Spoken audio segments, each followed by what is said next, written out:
Salut tout le monde et bienvenue sur ma chaîne YouTube. Je m'appelle Elena, je suis maquilleuse professionnelle.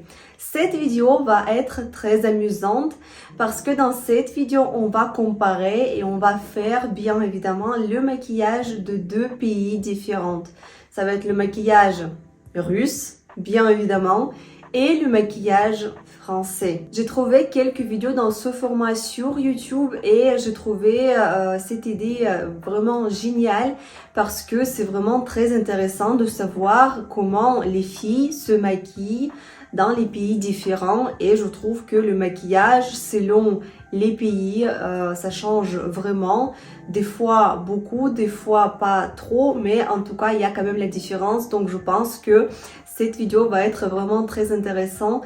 Alors le choix des pays c'était assez évident parce que si vous me connaissez pas, je viens de Russie, ça fait déjà 5 ans que je suis en France. Je sais quand même comment les filles se maquillent en Russie et moi j'ai absolument la même technique. Mais par contre pour la France, je trouve qu'il n'y a pas vraiment la technique parce que tous les maquillages que je vois sur Pinterest ou sur Google ou sur les autres réseaux sociaux, c'est toujours le maquillage avec les traits d'eyeliner, avec la peau très blanche et avec les lèvres rouges. Ce maquillage, il est vraiment partout, je le vois partout, mais je trouve que c'est pas exactement ça le maquillage que les Françaises font aujourd'hui.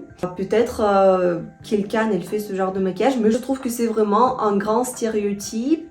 Je dirais qu'en France, il y a 3 types de maquillage. Il y en a beaucoup de filles qui se maquillent pas du tout.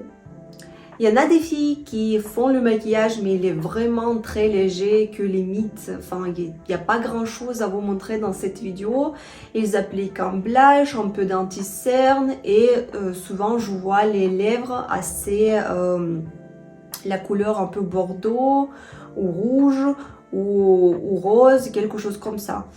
Ou sinon, ce sont les maquillages vraiment bien faits, assez prononcés et au niveau de teint, et au niveau des yeux, et au niveau des cils, et au niveau des lèvres. Donc je me suis dit, comme un exemple, je vais prendre ce maquillage et à côté, je vais faire le maquillage russe. Concernant le maquillage russe, c'est vrai qu'on adore quand c'est lumineux, quand c'est frais, quand c'est naturel. Moi, je suis quelqu'un, après, c'est vrai qu'en Russie, on a aussi les filles qui adorent des gros maquillages, comme dans tous les pays, je pense. Mais les plupart, quand même, ils aiment bien quand c'est assez naturel, assez frais. Quant à moi, je déteste être trop maquillée. Comme par hasard, malgré que je suis maquilleuse, il y en a beaucoup de filles qui me demandent est-ce que je me maquille comme ça chaque jour, enfin, est-ce que je me maquille assez beaucoup vu que je suis maquilleuse, mais comme par hasard, je me maquille pas beaucoup du tout, je déteste quand je suis trop maquillée.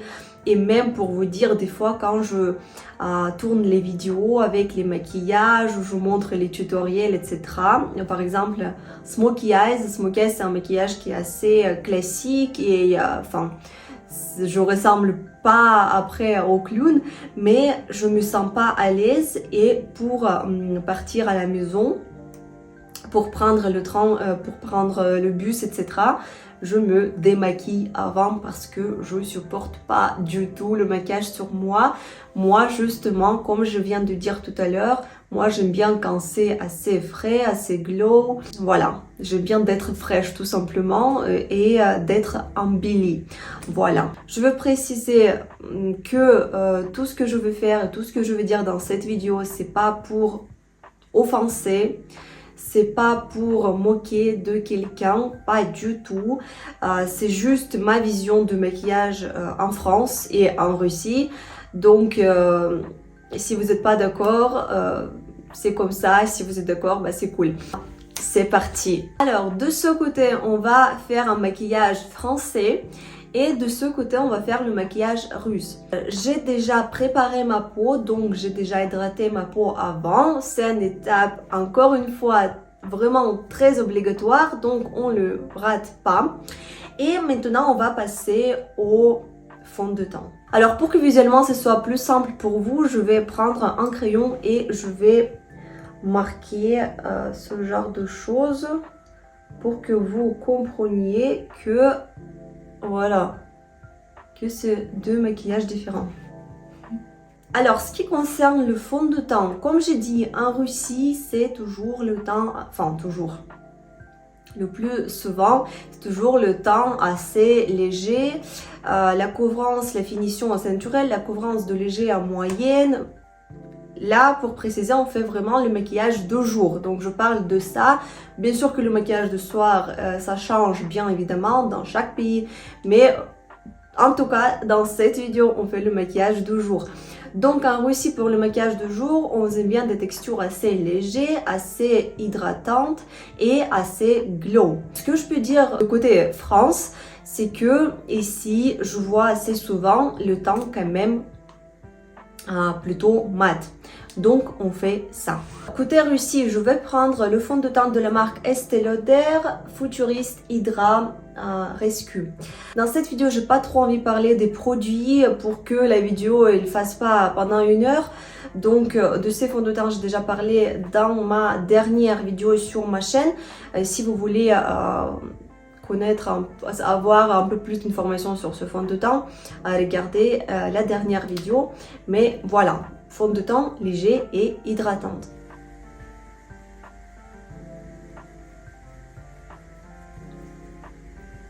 Regardez comment c'est léger, mais en même temps, ça m'a couvert quand même toutes les imperfections. De ce côté, on va utiliser le fond de teint mat et assez couvrant. Pour ça, je vais prendre le fond de teint de la marque Kat Von D Good Apple en teint light 021. C'est un fond de teint qui est assez couvrant et assez mat. J'applique ce fond de teint et je reviens vers vous. Voici de deux côtés, Russie, France. Je pense que vous voyez quand même bien cette différence. Et ce côté ici, c'est un peu plus mat, un peu plus couvrant. Ici, c'est plus léger, plus frais et plus glow.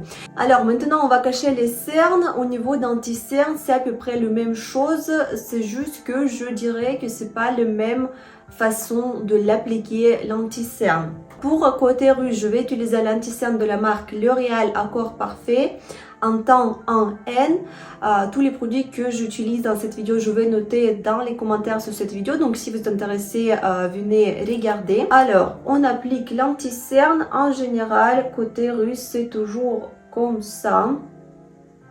Et ici. Tac. Côté France, par contre, souvent, je vois que ils appliquent l'anti-cerne comme ça.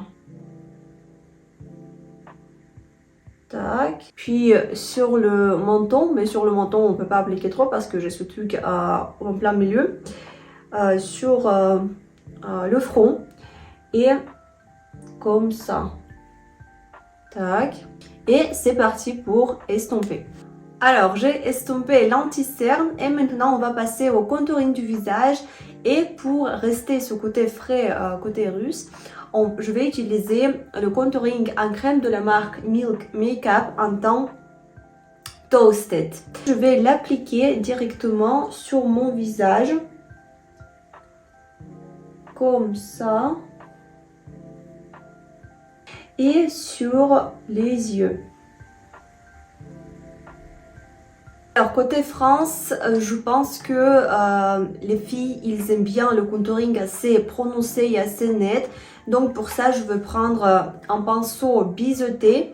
Et puis la palette de contouring, malheureusement cette palette, il n'existe plus sur le marché. C'était vraiment une très très bonne palette. Et d'ici, je prends un peu tout, un peu de tout, tous les 4 couleurs. On fait le contouring assez net. Voilà. Voilà ce qui concerne le contouring. Comme vous pouvez voir, ici le contouring il est vraiment très léger, limite ça se voit pas trop. Puis ici c'est quand même assez prononcé et aussi une tendance en France, enfin une tendance. Souvent je vois le contouring qui est quand même assez orangé, pas gris mais vraiment voilà la couleur à peu près comme ça, un peu orangé. Maintenant, on passe au blush et moi, je vais prendre le blush en crème de la marque Rare Beauty en teint Hope. La couleur rosée. Au niveau de couleur, c'est à peu près la même chose. Puis au niveau d'application, ça change aussi. Alors, côté Russie, ce qu'on fait en général quand on applique un blush, c'est qu'on applique les blushs vraiment sur la zone du contouring, un petit peu sur les yeux. J'aime bien aussi rajouter des blushs sur le menton et sur côté du front. Comme ça fait une harmonie de couleurs et je trouve ça très joli. Côté France, qu'est-ce qui se passe? En général, je vois qu'ils appliquent les blushs plus comme ça. Donc, on commence du nez et on passe sur toute la zone du jour en fait. Tac. Voilà, je dirais plus comme ça. Alors maintenant, c'est une étape d'application de highlighter. Highlighter dans le maquillage russe, c'est pas le produit de première nécessité. Ça veut dire que des fois on l'utilise, des fois on l'utilise pas. Si on n'a pas d'highlighter, on pleure pas parce que en fait c'est pas non plus le produit le plus important comme par exemple le fond de teint ou l'anti-cerne. Moi qui a la peau déjà mixte et en plus de ça on a déjà le fond de teint qui est hydratant. En plus tous les autres produits qu'on vient d'appliquer c'est aussi en crème donc déjà ça brille sans highlighter.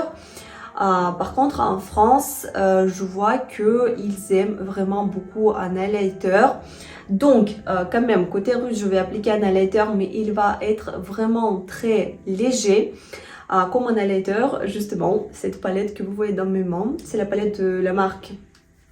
La boîte est très très belle mais dès que vous touchez avec les doigts effectivement ça laisse les marques donc je suis désolée. Marque Tom Ford en teint Mood Light. C'est mon amour. Je pense que de tous les highlighters que j'ai testé déjà, ça c'est vraiment le meilleur. Peu d'highlighter sur cette zone là mais vraiment un tout petit peu. Côté France, je vais prendre un highlighter de la marque MAC. C'est un highlighter qui est hyper connu et je l'ai acheté quand je viens de commencer le maquillage parce qu'il était vraiment très connu. C'est la marque MAC, comme je viens de dire, en teint soft and gentle. Il donne une très belle brillance de la peau, mais il est vraiment très fort cet highlighter. Ça brille vraiment beaucoup, donc pour moi c'est un highlighter vraiment pour le maquillage de soir. Pour le maquillage de jour il est vraiment très fort, mais voilà c'est comme ça. Tac, et on l'applique. Hop, vous voyez comment ça brille direct. Je sais pas si vous voyez ça dans la caméra, mais moi dans le miroir ça brille vraiment en flash. Et on applique sur ouais, comme ça, on applique sur le bout du nez. Honnêtement, je déteste ça. Franchement, si vous faites ça, arrêtez. Déjà que ça brille, je comprends pas à quoi ça sert. En plus de ça, moi j'ai la peau mixte, donc ma zone T, elle est très grasse. Enfin, très grasse, elle est grasse. Ça brille et si je fais ça, ça va être n'importe quoi. Franchement, ça, je trouve pas ça beau. Jamais. Même peut-être si vous appliquez un highlighter plus délicat, plus léger ici un tout petit peu, ok, mais ce genre d'highlighter comme MAC qui est assez flashy, qui est très fort et vous appliquez ici avec le doigt, ça fait vraiment comme dans les dessins animés, le Mickey Mouse qui a un petit truc blanc ici, ça me rappelle un truc comme ça. Alors là, on va fixer le teint avec la poudre libre et ici, on est vraiment complètement différente. Côté russe, on utilise souvent les poudres libres pour fixer le teint et c'est tout. Pour fixer le teint et matifier le visage. Donc je vais prendre la poudre très légère, poudre compacte mais transparente et un pinceau assez grand et je vais juste fixer le teint avec les mouvements comme si je tapote Par contre, en France, je pense que c'est parce que on est très proche de l'Amérique et à l'Amérique, ils font souvent la technique qui s'appelle baking. Baking, c'est quand vous prenez la poudre libre, qui est blanche, puis vous prenez une éponge, vous mettez une éponge dedans et vous mettez sur les ongles pour les ressortir. On va prendre la poudre libre de la marque Huda Beauty en tant que cupcake. On prend une éponge, donc je mets cette éponge dedans. Mon Dieu, ça fait très longtemps que je n'ai pas fait ça, donc je suis même pas sûre que je vais arriver. Mais en gros, ça, cette quantité de poudre, on met comme ça. Et encore, je suis gentille, j'ai pas pris beaucoup la poudre là. Voilà, en gros, en fait, c'est pas beaucoup. Bon, on fait comme ça. Tac. Et puis, ici aussi. Quelque chose comme ça. Mais en fait, je sais pas pourquoi, mais c'est pas beaucoup. Mais bon, voilà. Je pense que vous voyez comme la différence parce que moi je vois ces différences. Vous voyez bien que grâce à la poudre qu'on vient d'appliquer, on a ces ongles-là qui sont bien marqués et qui sont d'ailleurs bien mat. On n'a plus aucune brillance. Quand je le garde de près, quand même, je vais essayer de zoomer là pour que vous voyez ce qui se passe avec la peau. En gros, si vous regardez, bah déjà, regardez ici, il y a tout qui se plie. Et puis, malgré que le visage était vraiment bien hydraté, ça accentue tout.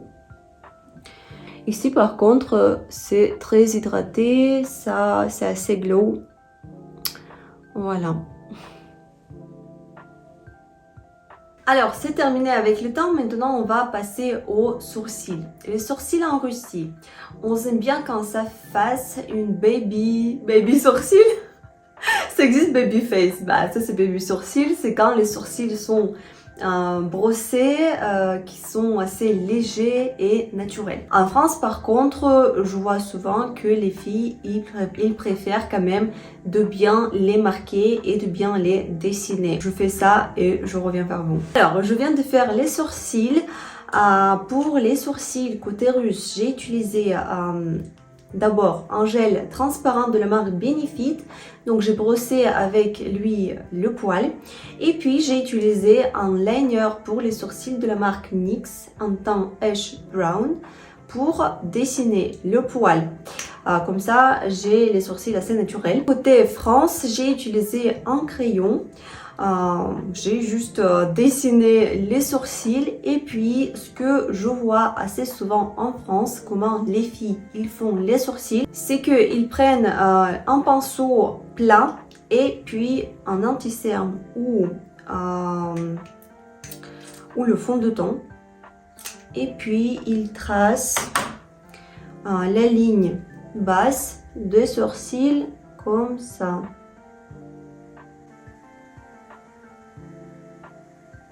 Bon, comme ça. Voilà. Ça, c'est pour avoir les sourcils encore plus nets. Alors, les yeux, toujours la partie la plus intéressante après le fond de teint. Non, quoique, pour moi, c'est à peu près pareil. Franchement, en Russie, tout est simple. Frais sur le visage, frais sur les yeux. Pour les yeux, côté Russie, je vais prendre les fards à paupières liquides. La marque Armani en teint 12S. On fait avec la main, avec les doigts.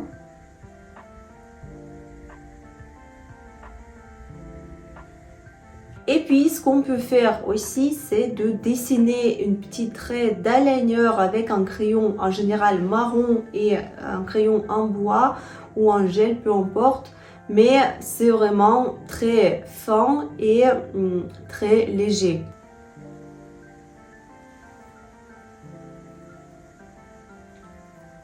C'est un tout petit trait fumé. Voilà, quelque chose comme ça. Puis avec un highlighter de la même marque, Dior, je vais rajouter En fait, je vais juste fixer les fards à paupières liquides qu'on vient d'appliquer.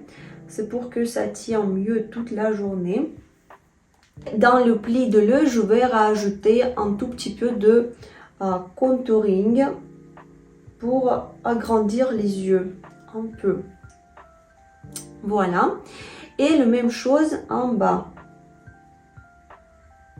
Je vais faire les cils et je reviens vers vous pour côté France. Pour les cils, j'ai appliqué le mascara de la marque MAC, mascara noir. Des fois aussi, on utilise le mascara en teint marron. C'est un cas si on veut avoir l'effet vraiment très naturel. Et il y en a aussi des filles qui n'utilisent pas du tout le mascara pour vraiment rester très naturel. Comme si il s'est réveillé déjà comme ça, c'est juste que c'est un mascara, voilà. Vraiment hyper fraîche quoi. Alors côté France, ça va être un peu plus chargé au niveau des yeux, c'est ce que je vois assez souvent aussi. Ça va être plus dans les tons marronnés, ça peut être mat ou ça peut être pailleté, peu importe, mais c'est aussi en façon d'appliquer, en façon d'application les fards à paupières, pas du tout pareil comme ici. Je vous montre ça. On va prendre la même palette de contouring qu'on a utilisé pour le visage. Et avec cette couleur, on va foncer l'angle de l'œil. Et puis, on passe ici. Et ce que j'ai aperçu aussi, comme la différence entre maquillage russe et français, c'est que en Russie, toutes les lignes, ils se dirigent plus vers le haut. Par contre, en France, c'est la tendance plus les allonger. Donc, quand j'estompe plus vers le temps et pas vers les fins de sourcils. Ici, c'était plus quand même un peu plus haut quand même. Ici, on va allonger. On prend un highlighter, le même. Tac. La couleur champagne, je vais mélanger avec cette couleur un peu marronnée. Et on applique cette couleur sur le reste. Ici, on va dessiner un trait, mais cette fois-ci, ça va être un trait noir. Alors, j'ai dessiné un trait d'eyeliner sans vous avec un crayon en gel de la marque Kiko en teint 16. J'ai fait un trait quand même un peu plus prononcé et aussi, j'ai mis un tout petit peu en bas de l'œil, donc c'est un trait qui étire les yeux. Je viens d'appliquer le mascara également, mais c'est pas fini sur les cils parce que souvent je vois les filles en France qui mettent les extensions des cils ou sinon ils collent les faux cils. Donc je vais coller les faux cils et je reviens vers vous. Et voilà, j'ai fait les cils. J'ai collé les cils à cils, j'avais pas eu les cils entières, donc j'ai collé voilà. J'ai l'impression que je vais m'envoler là. C'est horrible. Je crois que dans ma vie, j'ai eu 2 fois les extensions de cils, mais j'avais 15 ans et ça m'a pas plu. Il nous reste les lèvres. Les lèvres, j'ai hydraté, bien évidemment. Sans ça, c'est pas possible. En plus, là, en période d'hiver, mes lèvres, c'est comme le pain grillé. Et vraiment, ils sont hyper sèches. Au niveau des lèvres, j'ai l'impression que c'est la même chose. En Russie, on aime bien les lèvres nude et on aime bien autant les lèvres rouges. Pourquoi pas si ça va avec notre look, avec un événement où on va. Voilà, pourquoi pas. Mais en général, c'est toujours du nude. Et aussi, ce qu'on aime bien, on aime bien répulper les lèvres. On aime bien sortir un tout petit peu pour que ça semble un peu plus grande. Donc là, je prends un crayon de la marque Charlotte Tilbury en teint Iconic Nude. Tac. Côté France, ils préfèrent les couleurs un peu plus rosées. Donc je prends le crayon de la marque MAC en teint, je sais pas le prononcer, c'est un peu rosé. Tac. Voilà.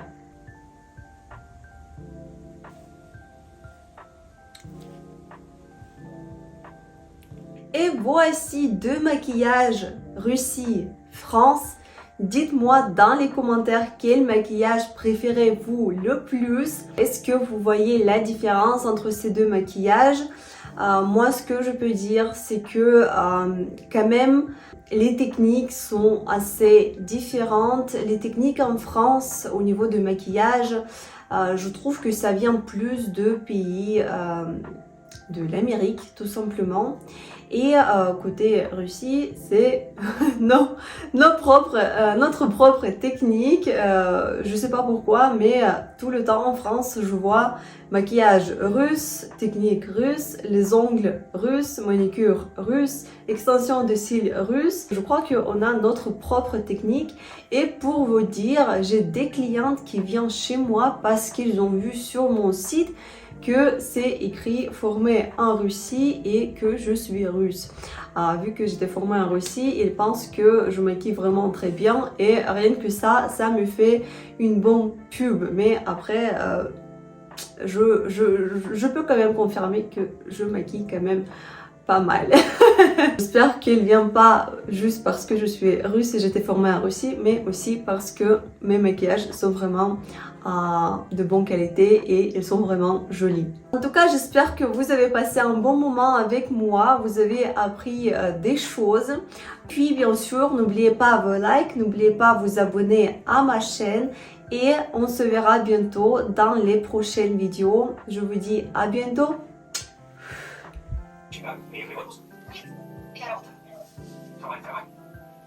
Ah oui, non.